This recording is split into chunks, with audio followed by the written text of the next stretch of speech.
Hello, everyone, and welcome to the Teens Behind the Scenes webinar series. My name is Jared Strange. I'm the Director of Education and Community Programs here at the National Theater Foundation.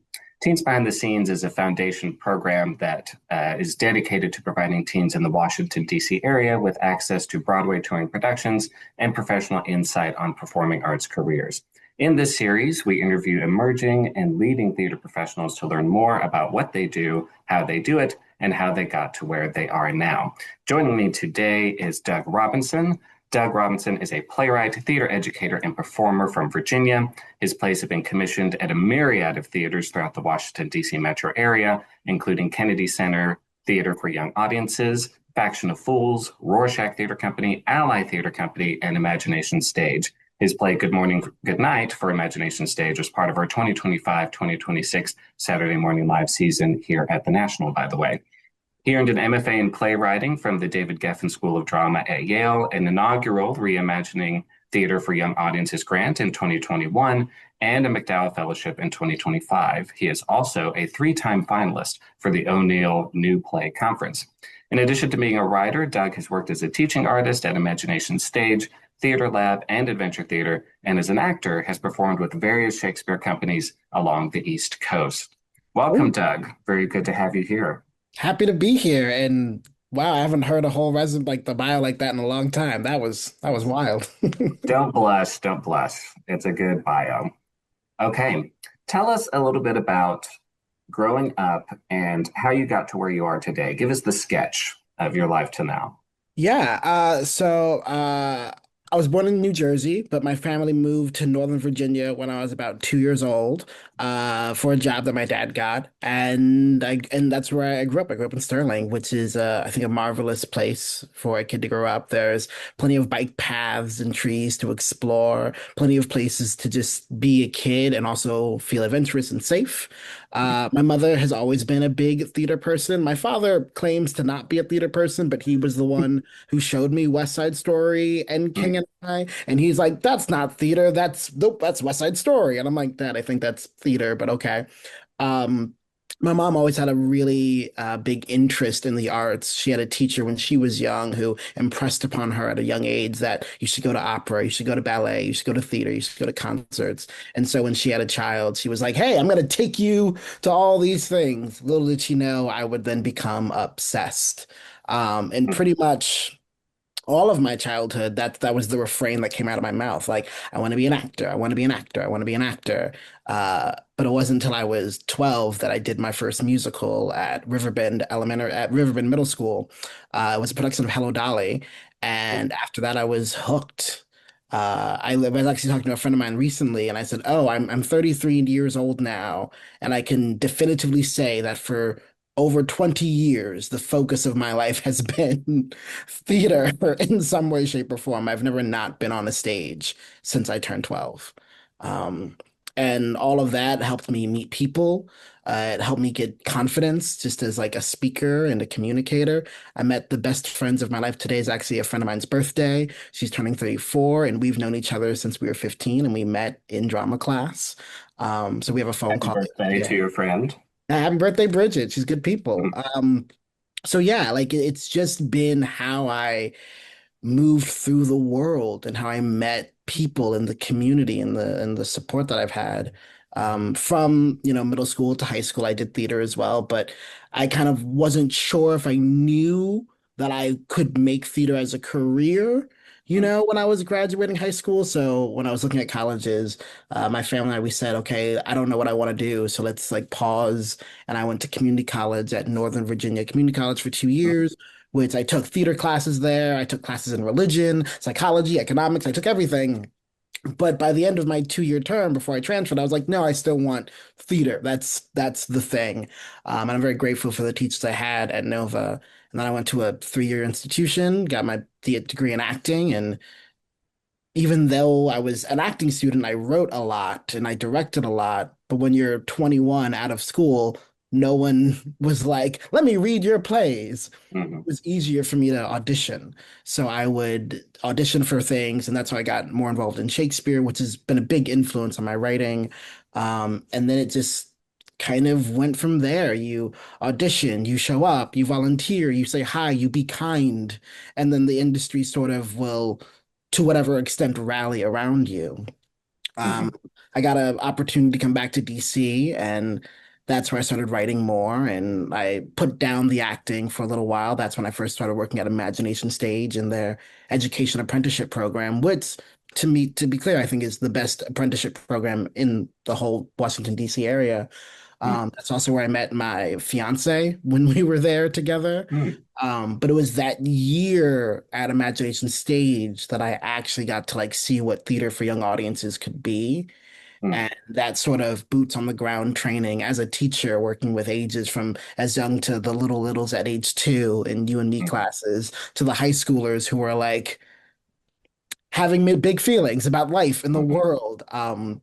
It really just helped inform that to write, to be with young people is to invite a level of creativity. After my apprenticeship at iStage, I spent another year in the DC area, just writing, working. I self-produced a play, and then I applied to grad school and I got in, which was crazy because I did not expect to get in, but also I got in March of 2020. So 2 days before everything shut down, I got a call from Terrell Alvin McCraney, the writer of Moonlight, who was at that time the head of the David Hmm. Griffith School of Drama playwriting program, and he's like, "Come to New Haven," and I'm like, "Oh my God, that's so cool! Oh my God, you're like Hmm. a hero of mine." Um, and so then I went to New Haven, Connecticut. I was there not for 3 years, but for 4 because of the pandemic. And I graduated in May 2024. And since then, it's been okay, how do we focus? How do we write? How do we be a full person and a creative person at the same time? And always going back to places like Imagination Stage, where I'd built a home and a family. When Kate Breyer was like, "Hey, we would like to commission you for something," I jumped at the opportunity, not just for the paycheck, but for the opportunity to like work with a dear mentor and friend in a style of theater making that has become very personal to me. Hmm. Hmm. That's wonderful. Thank you for that story. A few things jumped out at me that I think is great for students to understand is that sometimes you're kind of discovering things along the way and you're trying things out. You're landing at the imagination stage. You realize maybe that that's a great opportunity to focus your career. Even though the pandemic happens, you still go to Yale. Like there's a lot of rolling with what comes your way and also being open to what's coming your way. Does that seem fair to your experience? Yeah, I think that like regardless of what your passion is, if you're interested in theater, your overarching passion should be theater, right? Like let's say you're an actor and that's like your niche. Great, beautiful, but I invite all people to really think about theater holistically. If you're a stage manager and that's like where you're excited by and it's fun for you, cool. Like when was the last time you read a play and thought about it as a character, right? Like the way this industry functions, I'm not going to say you need to be a multi-hyphenate, even though lots of people will say that. I will say you need to have a hunger for theater making in a holistic sense. And that sort of curiosity rolling with the opportunities. Like I've built sets, I've designed sets, I've been a stage manager, I've been a writer, I've been an actor, I've been a director, I've been a producer. And it wasn't because I was seeking those things. It was because I wanted to be with theater folk and make Mm-hmm. theater. And sometimes you say, cool, how do I roll up my sleeves and support here? Totally. I had a similar experience in college, and I found that it really shaped everything that I do now in theater because I understand at least a little bit of the various other aspects Mhm. that go into it. And I'm wondering if all the experiences that you've had, the different roles that you've played, can you point to how they influence you as a writer? Did your work building sets infiltrate the way you start to craft a story in a world? Yeah. So what I will say is my actor training very much informed me Mm. as a writer. I'll start there. I went to Long Island University for my undergrad degree, and at the time, the program was a very physical theater program, Mm. physical acting style based on the Suzuki acting method. Mm. Um, and so my plays, I noticed, are often asking actors' bodies to be part of the storytelling. Yes, the language is important, and I think I have really beautiful poetic language, yay. But Mm. when I talk to actors doing my language, I'm like, yes, there's poetry here, but let the poetry come from the body, not from sort of some intellectual relationship to poetry. And again, similar to the way Shakespeare is poetry, but it's still active language. Yes, it's Mhm. beautiful. Yes, it's marvelous, but people are still fighting for things and pushing towards things. So that's why I can say like my acting training influenced my writing. And in terms of like my time building sets and behind the scenes, my favorite collaborators early on in a process are designers. Like, I love a director, I love actors, I think they're great, I want them in the room, please, please, please be here. But when I have a first draft of a play, the first people I want to talk to are really like a scenic designer or a lighting designer. I'm like, oh, this is a thing in two dimensions right now. It's in two dimensions. And like I kind of see it in three dimensions, but I want to talk to you, the designer, and say, hey, how are you seeing this world in 3D? How can that feedback be helpful as I like re-edit and make draft two or three or four? It's the knowledge that the thing I'm making might be the beginning of the play, but is not the play. And Mhm. that thought process helps me better articulate what the story needs, what I need. And that's why some of the collaborators I work with consistently are not just directors, but like the same set designer or the same lighting designer. At Faction of Fools, there's a guy, Johnny, he's an amazing set designer. And every time that they're like, hey, we want to do a project, I'm like, is Johnny going to be there? And every time Johnny's there, I'm like, this is going to be amazing because he's brilliant at what he does. Yeah, yeah. That explains a lot. So I'll talk a little bit about, for those who didn't see Good Morning, Good Night.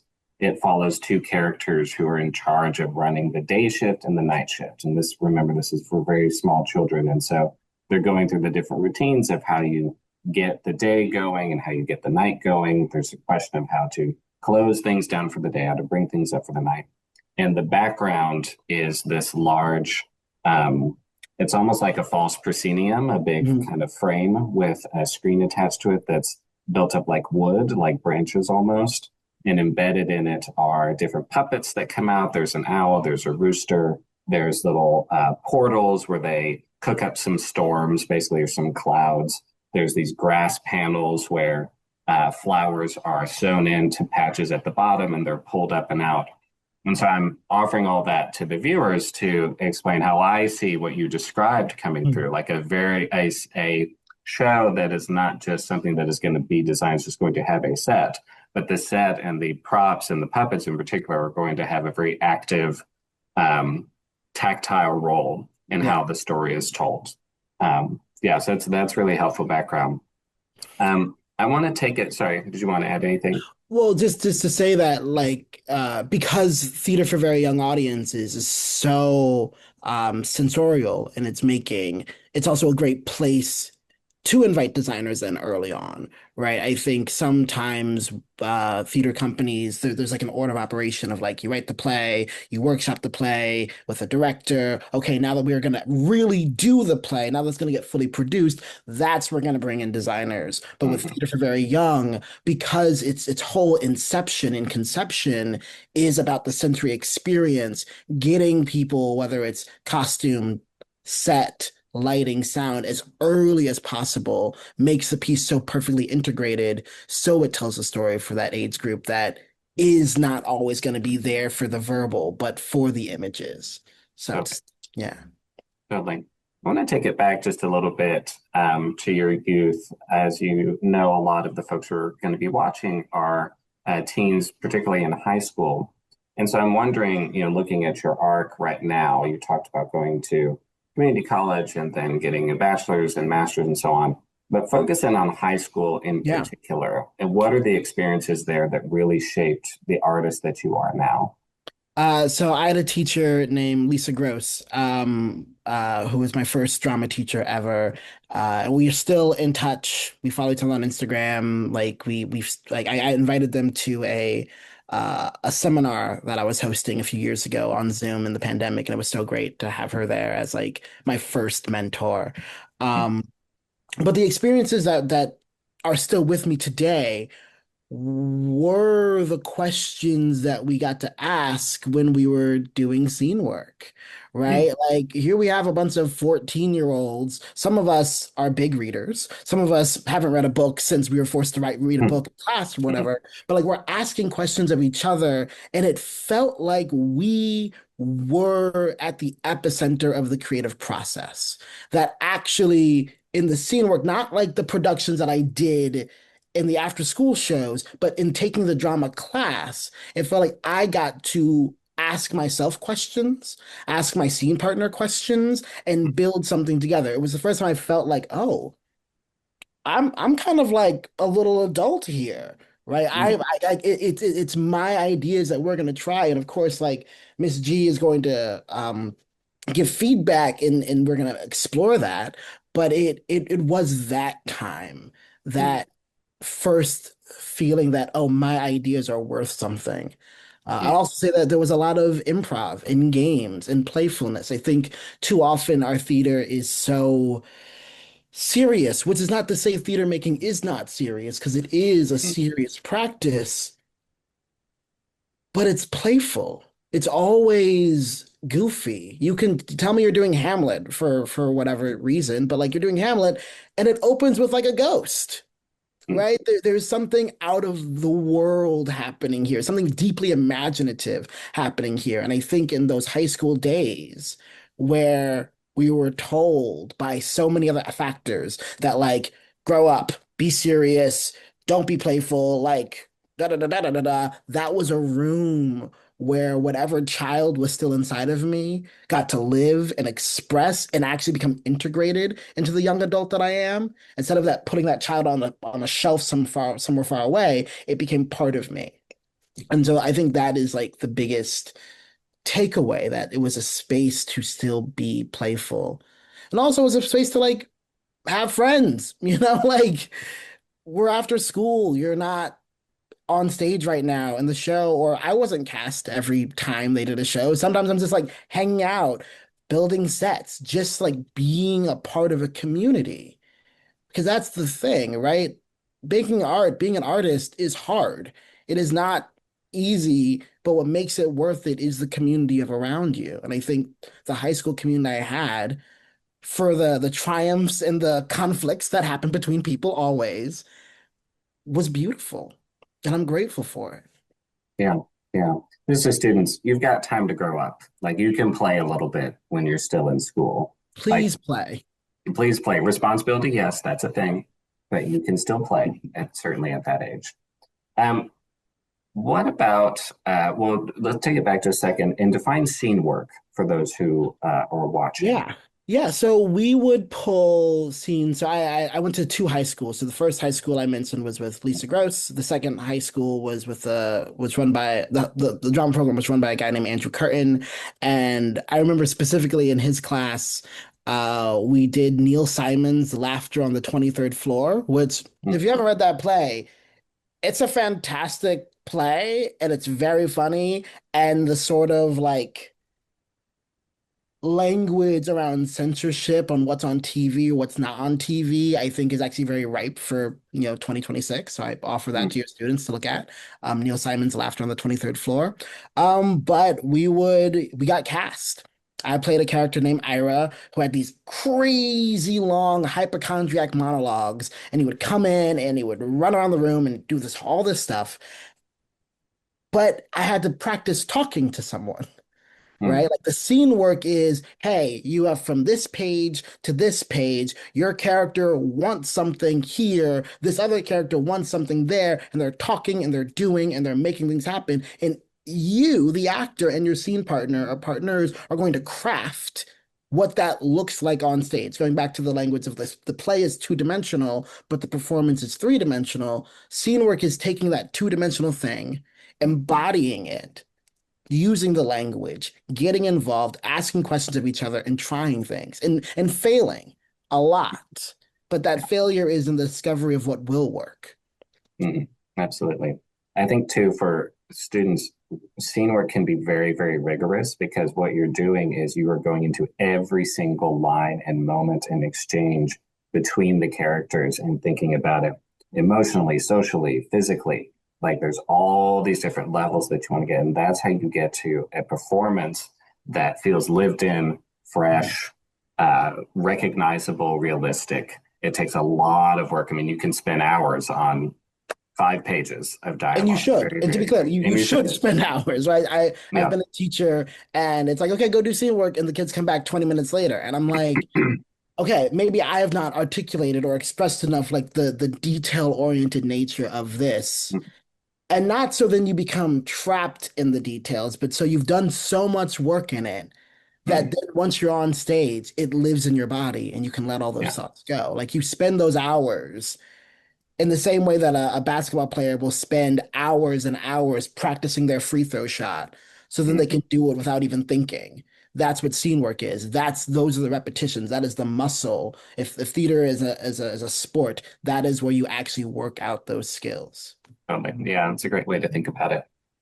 Tell us where your plays come from. When you're thinking about like the first inkling of a play, is it most often a character? Is it a situation? Is it something you read? Is it this world that you've created and imagined? What's that like first little kernel for you? Usually there is some sort of like internal provocation that I'm working through, right? I have a play called The Figs, and it was the first play I finished when I was in grad school. And again, it's top of the pandemic is happening, right? The world at that time, excuse me, and I had seen one play so far. Not one play ever, but I'd seen one play since things were sort of opening back up. And it was a beautiful play, like brilliant, brilliant acting, brilliant story, but it left me feeling empty afterwards. Mm, Not because the play wasn't good, but because I'm like, oh, this was so heavy, so hard that I don't feel well after leaving. And this is not to say that plays can't speak truth to power. This is not to say that plays don't have a role in making us think critically and engage in the hard parts of life. mm, But it left me feeling empty. mm. And so I asked myself, can I write a play that invites people to believe in something?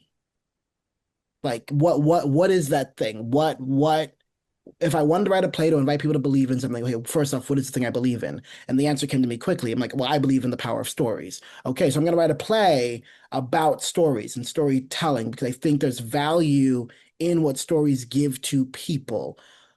How do I do that? Oh, okay. What are some of the oldest stories of all time? Folk tales, fables, these oral traditions. All right, then I'm going to explore that world. And I then wrote this folk tale play called The Figs, and it goes all over the place. There are stories within stories. There are people who fall in love. There's a mad king. There's a little fish who has pockets. Like it's a wild time, but it's also deeply adult. It is an adult play because the people who I think need to be reminded that stories matter are adults. That it's not just narrative matters. I think with news, it's like, oh, what's the narrative? What's the spin? But I'm like, what a story can inspire in people, what a story can inspire in yourself matters. So that's how most of my plays get started. There's some sort of internal provocation, something that like, oh, why do I feel this? Can I explore this? Now I'm exploring it, and then the world takes shape. Mm. Usually, after that first provocation, an image also comes along. Like with the figs, there was this image of two swans in a tree, and I'm like, okay, where who are these two swans in a tree? How did that get there? So then I'm like, okay, I know this about stories and storytelling. So now I'm like, okay, I have to tell a story of how these two swans end up in a tree. Mm. And that's where I sort of have found my process begins. Now, what happens in the middle of the process, I don't know, man. Mhm. Type in, be writing, be reading. Mhm. Eventually, the play finishes, and you're like, "Oh wow, thank God." Um, but that's how things. You're getting to my next question, which is what is the process after that? And it sounds like maybe different process each time, kind Yeah, of different seeing what process. happens. Yeah, different process each time, right? There are certain things that every writer does, right? Every writer has their fingerprints, their stamp on what they do, and I'm still discovering what I do every time. I think that my plays are either one of two functions, which is probably most plays.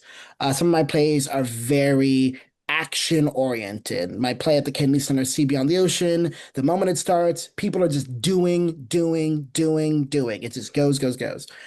But then I have a few more plays that I've discovered are just much more meditative. They don't have this kind of propulsive engine. And the writing of those two different plays, the doing plays and my meditative plays, they ask different questions of me, right? I can, write my doing plays in a matter of weeks. But my meditative plays usually take me somewhere between 3 to 5 months because I have to also practice meditation. And I'm not really good at meditation, to be clear. But I have to practice like sitting with the weight of what I'm accumulating in the play, that I'm piling these things on. So instead of the play moving this way, it's deepening. Yeah. And those two things just require different things. I will say one thing that is always helpful. I usually try to find one day to write by water. I don't know why, but the Mm, sound of moving water is really, it's I just like that. grounding. It just, Yeah. all the noise in the brain, all the noise of the world kind of flows downriver when I can be near Yeah. some. Yeah. I want to pull out a few things for students there. One, I think any impulse that you have to tell a story is valid. So you're talking about a particular instance where you left a show and just had that emptiness, and you're like, I got to do something to address that. You mentioned Terrell Alvin McRaney, for those who don't know, is a very highly regarded playwright and had a play at Arena Stage recently called We Are Gathered that was partly driven by him trying to understand and make sense of weddings and getting married and what that does and like just wrestling with all of that. That is a valid impulse. There's always something you can pull on to propel a story. Um, and then also finding what works for you. So I think the water, writing near water is a great one. For every writer has a different zone that they need to get in or different conditions that they might need to set up for success. So I think for young writers out there, figuring out what that is can be really helpful. What about when you get into development? So again, for those who might be new to this, you do all the writing by yourself, but then at some point you typically get in the room with other people and people start to read it out loud so that you can hear it. You get a dramaturg or a director or designers to reflect what you've put on the page in their terms. How has that process worked for you? The part where you're giving it, starting to give it over to other people. Yeah, I think that process in my early days did not begin well. Uh, because I had been, someone who had designed a set, someone who had directed plays. So I would then be like, okay, here's my baby. And I'm watching someone do something. And I'm like, whoa, excuse me, pardon me. I'll give this back. Mhm. Thank you. And what took time to let go of that was the reminder of one of the great lessons of my early theater life, which is we are an ensemble. It is actually not up to one person to like lead the play, even though there are leads and ensemble roles. Like it is the collective that makes the thing happen. So once I like internalized that actually my part is to write the play. It is another person's part to help me better now understand the play, whether that's a dramaturg or a director or the actors or designers, stage management. Like the opinions can come from all over. Um, what I really love is time with a dramaturg much earlier than time with directors or actors. I like feeling like there is someone who knows just as much about the world of my play than I do, or more than I do. Um, just to feel like when I'm in that room, I have someone who I can ask questions of that I don't know, right? Something I believe wholeheartedly is I actually don't know everything in the play that I wrote. I don't Yeah. like I don't know. I don't know any writer who is like I am the definitive authority on my play. It's like no, you brought something into the world. But when the dramaturg looks at it from angle A or the director looks at it from angle B, what is discovered may not be something you ever thought about, but has been in your play the whole time. Mhm. So when it comes to that collaborative process, I usually like to really feel like my dramaturg and I are on the same page. I've been working with the same dramaturg for years now, a woman named Gabrielle Hoyt. She's brilliant. She used to be the lit manager at Roundhouse. Yeah. Then she and I met when we both got into Yale at the same time, and we've just been thick as thieves ever since. Mm. Um, And then from there, like I said, I really love designers and the process as early on as possible. So in a perfect world, I would have designers a part of first read.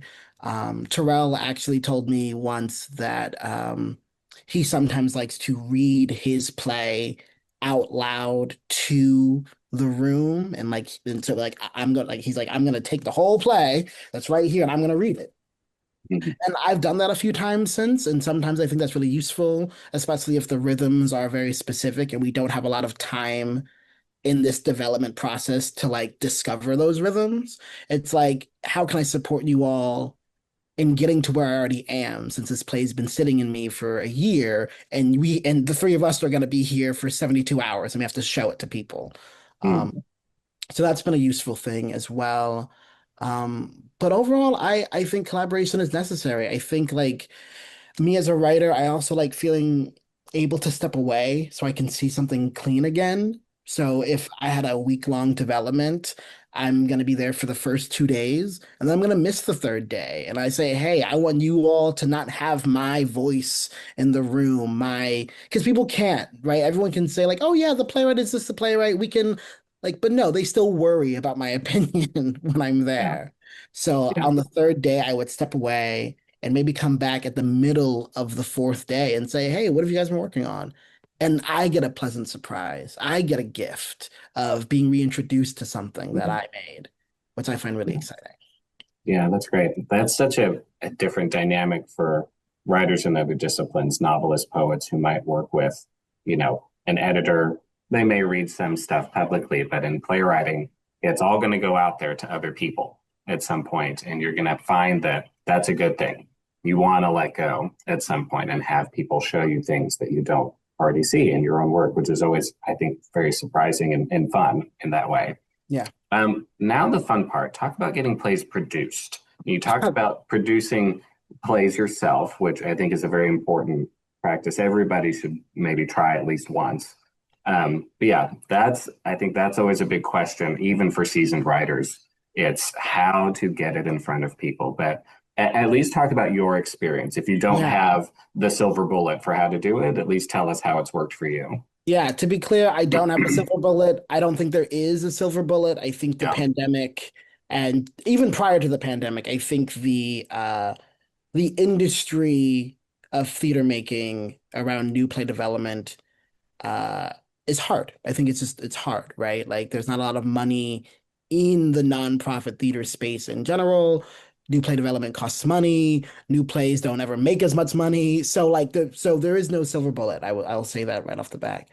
But I think what has been my success, or where I've had success, is the age-old truth, which is knowing people helps.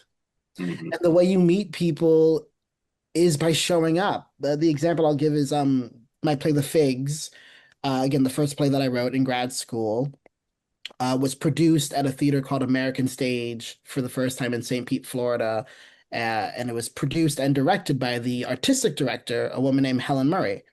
If you have any like background into the DC theater area, Helen Murray used to be a theater maker here and founded a theater company called The Hub.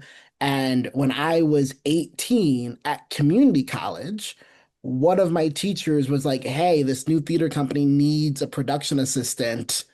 Mhm. Can you work? And I like, sure, I worked backstage.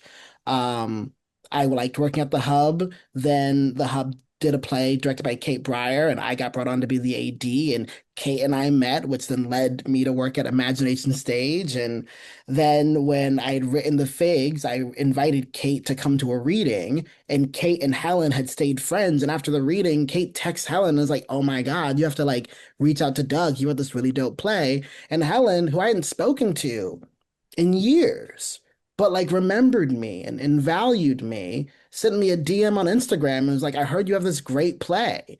And she became a champion for the play for me. So I tell that story because it's so random. It's so happenstance. The fact that I said yes to something when I was 18 and I stayed in that orbit then meant what? Because I was 31 when it was produced. So what? That's like 12. I can't do math. I'm so sorry. 13 years later, Mhm. right? But long before, like, because I wasn't thinking about being a writer when I was 18, but 13 Mhm. years later, the first play produced out of grad school, 2 months after I graduated, Mhm. is now being directed by the first person who ever gave me any kind of professional job. They didn't pay me back then, but like I was 18 and I didn't what was I gonna do? Right? Like that's no shade to say they didn't pay me. It's like everyone should always be paid, but there are gonna be moments in your life where sometimes you are volunteering and you have to know when to stop volunteering and when to volunteer. So that story of that producing, it's just who you know, and it sucks that that's the truth, and I really mean that it sucks that it's who you know, Mhm. because not everyone is as privileged as some to have the network that they have or the ability at the age of 18, because I was living at home, to be at a show 5 days a week in the evenings, not working. That was a privilege, Mhm. right? And that privilege then afforded me the opportunity to meet other people. Mhm. And so my wish for this industry as a whole, which was not your question, but I'm going to use this opportunity to say, is in the same way that um, colleges go to high schools and scout out talent to bring in, Mhm. or they go to college football games to scout out talent to bring in, like invest in scouting for artists. Not just like, oh no, I see theater. Like, no, like create a position in your organization. And it's like someone's job is paid to write about, research the art that's happening in your community. Like that role, I think would do wonders in opening doors for people to just be seen and Yeah. talked to.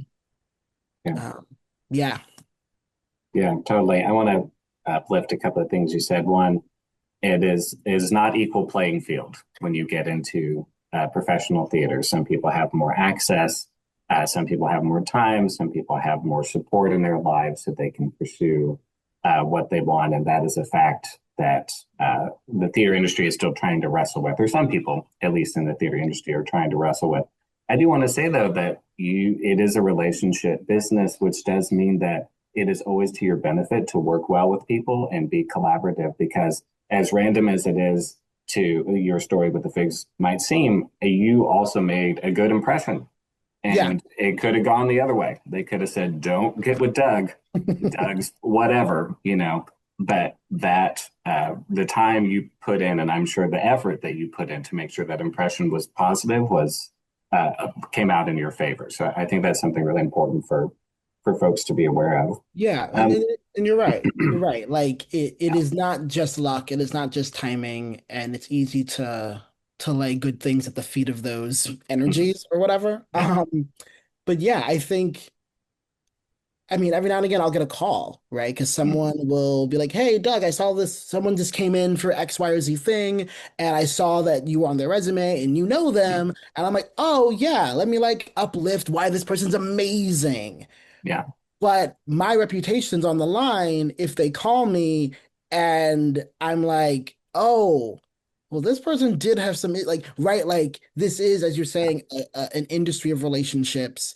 And I invite all people to just remember that golden rule, right? Treat people the way you want to be treated. Like, it's actually not hard to work well with people if you Yeah. remember that that person is also probably trying their best, Yeah. right? Even when they fall short, right? So, Yeah. like, how do you come to the table doing your job well and with grace and respect for others?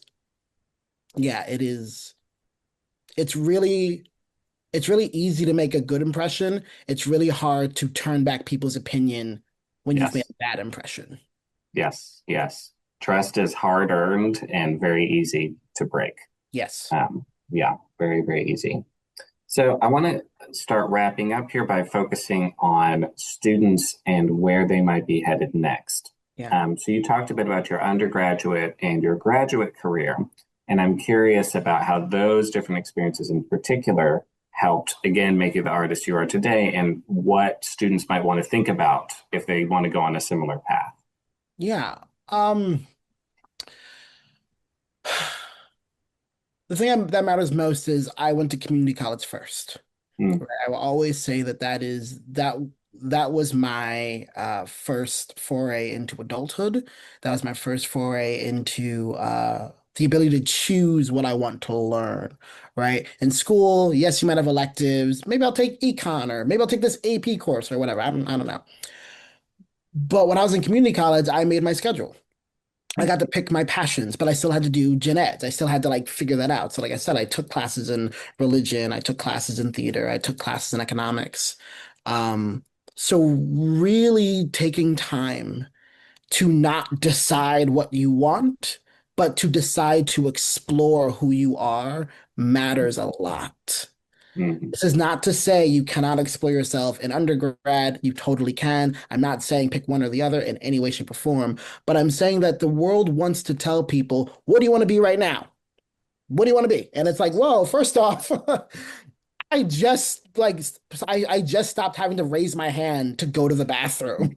And mm. now you're telling me Ease me in here. right? Yeah, Right. So yeah. the first thing I would say is to like invite if you're a student, invite yourself into your own wonderment, right? Mm, Be curious, ask questions. Yes, you love theater, but what is it about theater you love? Oh, you love that theater allows you to get into the heads of different people? Cool. Take a psychology class. Oh, you feel like theater is like going to church? Cool. Take like a religious class, not to influence you one way or the other, but just to know that the good artist is an artist of many interests yeah, that then funnel into their craft.